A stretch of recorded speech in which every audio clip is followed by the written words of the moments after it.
This is my first attempt to do a live reading on my YouTube. Welcome. My name is Cynthia.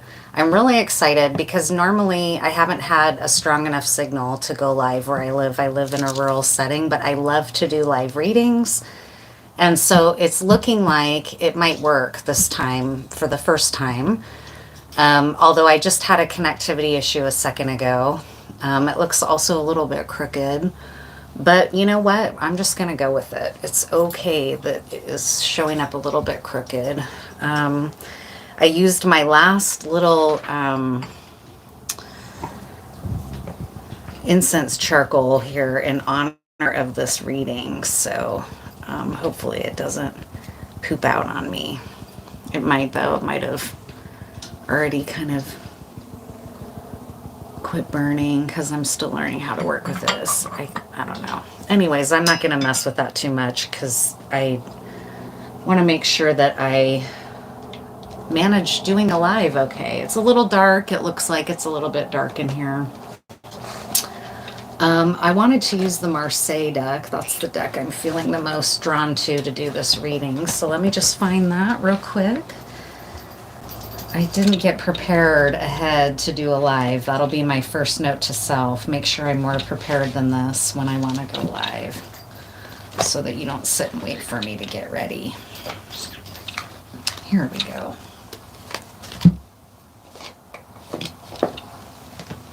All right, so this is just going to be a collective tarot card live. I should have put tarot in the title too. I don't think I did that. But anyways, no harm done. We'll just keep it moving here.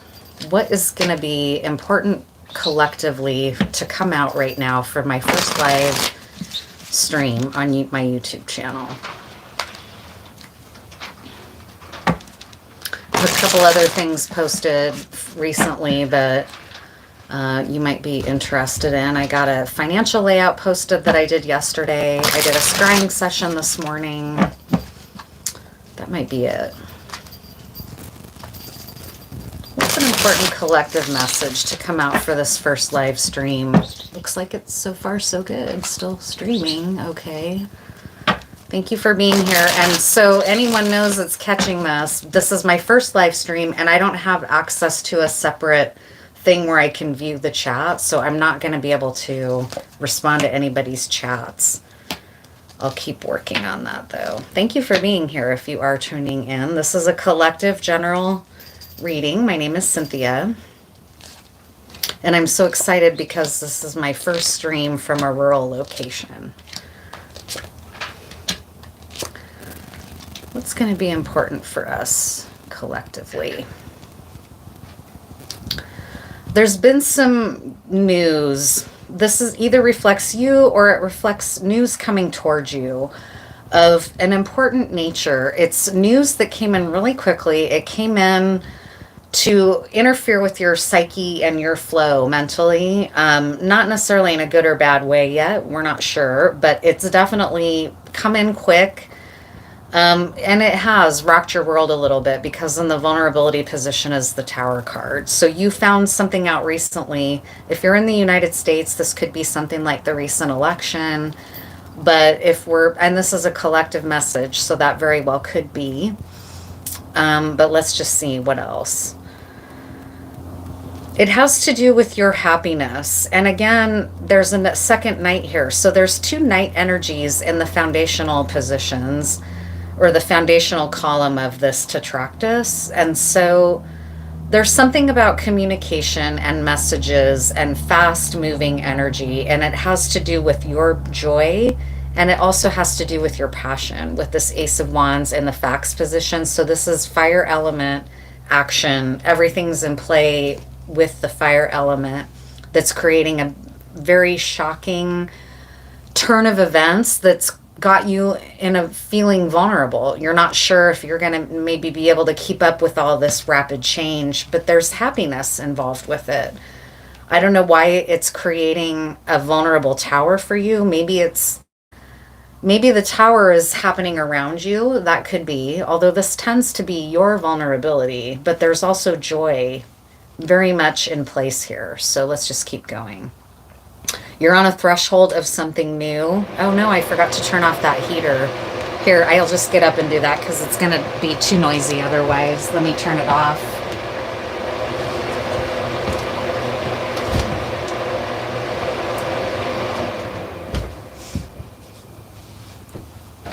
Okay, sorry. So, as you can see, things are a little janky for me going live. This is just a practice run, kind of. So you're on the threshold. You're on the threshold of stepping into the new. It's something that is going to be a radical, radical, radical shift from your present or what you are leaving behind you. And you're looking onto the new right now. And it's a completion of the old. It's something to do with your joy. But I have what's kind of starting to come through is that for some reason, by you choosing this, it's going to, you know, it's not coming without a cost, I guess. I'll just say that. And it's in the realm of the heart. Lots and lots of wands. There's only one swords card here. So this news brought in some clarity, but the news has ignited a lot of fire and water energy in the situation and within you. Fire and ice, passion, right? When fire meets water, there can be a lot of different catalytic reactions in both of those elements. What else? The devil on your shoulder is wanting you to go for anything flashy and attractive right now. That's your vulnerability as well. What you know is that you want to stand on something more substantial and heart-centered. You don't want to be drawn into the old patterns of illusion that might have tripped you up in the past. Something about this shift, though, even though there's a lot of joy, it's extremely intense. So again, that fire and water energy is showing up again for me, like an iron hitting an iceberg, or just that hiss. Like there's a lot to be created around those types of, and in fact, an image from the movie Firestarter, when Drew Barrymore was a little girl and they're trying to manipulate her powers and capitalize on them or exploit them, basically, like these bad government people. That's one of the ways that she has to try to control the fire balls and the fire element that she's catalyzing telekinetically within her. When she has to try to cool and quiet it down, she shifts all of it towards these huge blocks of ice, and that's an image that's coming through. And it like melts the ice quickly and then it boils and hisses and steams, right, as that power gets sort of brought down by the ice, by the blocks of ice. Where the energy is headed is a feeling of burnout. Like there might be some risk here because of all this ungrounded fire energy here with this wands in the facts position. There might be a little bit of risk of burnout, like burning hot and fast and then out. If there isn't more with this tower energy, right? There's something super catalytic about it. What else do we need to know about this situation? What's it about? It definitely activates you in your heart center and your passion. It's a shakeup that I think probably is welcome because of this happiness, but still it's not without a lot of intensity. New life. Yeah, new life. But it's in the reverse, so let's see. I don't remember what this card means in the reverse. It's card 39. And I like to read her descriptions because I think she does a wonderful job, Colette Baron Reed, at assigning meaning to her cards. Oops, I'm in the 20s. 39. Page 39. Or card 39.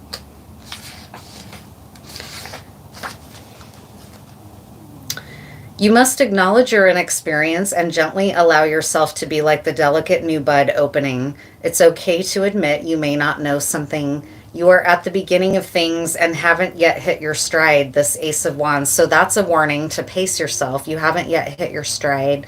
Something is coming to a completion here.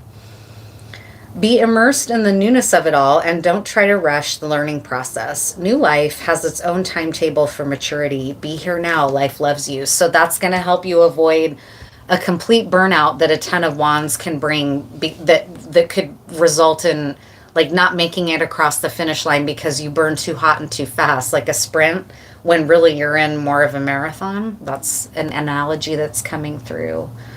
What else to know? What is this about?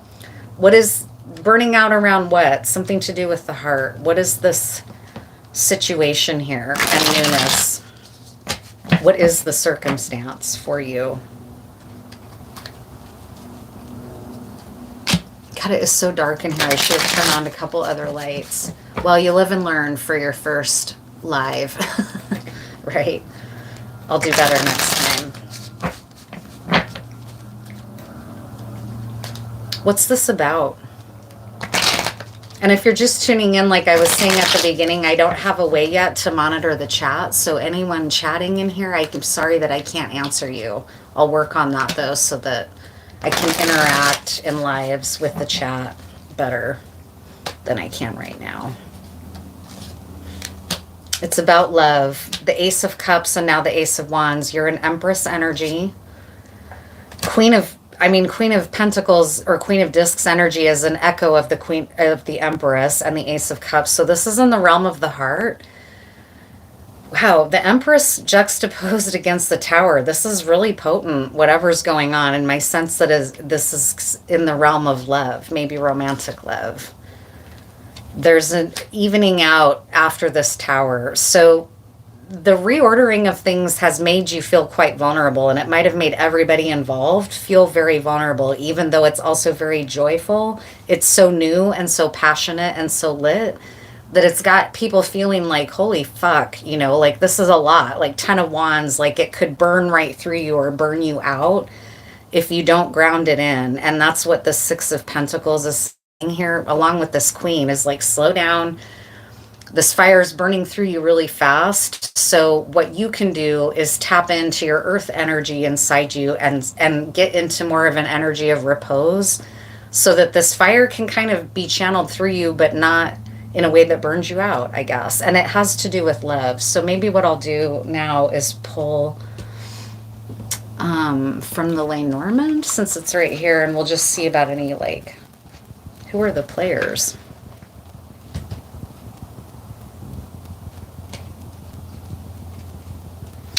Yeah, there's something about a dream coming true, but there's a vulnerability for illusion because we have the main female card in the Lenormand, which is this Empress and Queen of Discs, which is you here watching. It's bothering me that this is so dark. Sorry. Every time I look up. Plus, it's getting dark out too. It's the main female card with the moon card in the Lenormand. So there's a lot of information here about dreams coming true, which is why this 10 of Cups is here, and also why the 10 of Wands is here, because there's a vulnerability of illusion present. So don't just go following your passion wherever it takes you. This is what it's warning you about. It's a dream coming true in the realm of the heart for you. I'm not going to go into a bunch of like trying to parse out all of the details, but you're in divine feminine energy. There's a dream on the horizon that's coming true for you, and it's in motion. It's not very grounded in yet. Right now is the catalytic shift of this Tower. Even though it's really happy, it's got everyone involved feeling vulnerable, like I said. And it's about, because there's so much writing on it, an Ace of Wands and an Ace of Cups, it's very fire and ice. And because of this 3 of Cups up here, it strikes me that there's going to be some folks maybe that as this shakes out don't like the outcome. And that's why the Tower is reflected here. So just know that you don't owe the world, being what other people want you to be. That's something that I feel like needs to be said in this energy is that this is something that's your 10 of cups. So don't let other parties or other players involved try to make you feel somehow that this, you don't have a right to it, right? That's coming through. But you also got to recognize that it's in an early, very volatile kind of energy still. It needs to be grounded in a little bit more, like, and evened out with the Six of Pentacles. A Knight of Swords and a Knight of Wands is not very grounded. It's not a very grounded energy. It's a super fast moving, lots of change, lots of intensity. You could even see that being in a battle over something, right? Or over, I mean, you might be, as the feminine in this equation, you might be having two people in love with you, or fighting with you, or over you, or with you over something. There could be a triangle in play. What's some animal energy? I feel really hot. So this is telling me that maybe I'm going to be channeling quite a bit more if I'm doing live streams, which makes sense. That stands to reason. If people are connecting right here live in real time, it amps the energy up, is what I'm picking up. The hummingbird. So yeah, a hummingbird is not a super grounded energy, but it's very happy. Like, you don't see a hummingbird and feel sad, right? It's super uplifted, but it's not grounded. So there's a lot of uplifted energy present. It's not grounded in yet though, but just know it's something you can count on. A way to ground it in is to help yourself tap into your own earth energy, so that you can ground in the new reality for this love. Because what I'm picking up is that it's a love reading, but it's a love reading reflecting that it's going to change your lives, both of you, and that other people around you may not like the change. There's also going to be a risk, because it's so catalyzing, of illusion and going down some crazy roads, maybe. A hummingbird is a really good omen, though. There doesn't strike me to be a lot of warning with a hummingbird present. What else? Loyalty and dog energy. So a dog is a four-leg, not a winged or two-leg creature, right? So a dog can ground in with loyalty and dedication and persistence and work, right? Dogs can be, lots of dogs are working dogs, right? I feel like this brings in that grounded energy that the hummingbird energy might need to make this more of a reality and less out of the sort of ephemera, iridescent light type world, and into more of the earth color, earth grounded, loyal, steady kind of energy, pentacles energy, right? So I think that's it. I don't think I'm going to pull anymore because it's too dark in here. I did this on a whim and I didn't do enough planning to make it how I wanted. So my next lives, I'll put more thought into like the lighting and how it's going to be more appealing to watch, I guess. But really, thank you for being here if you're watching, and I will see you next time.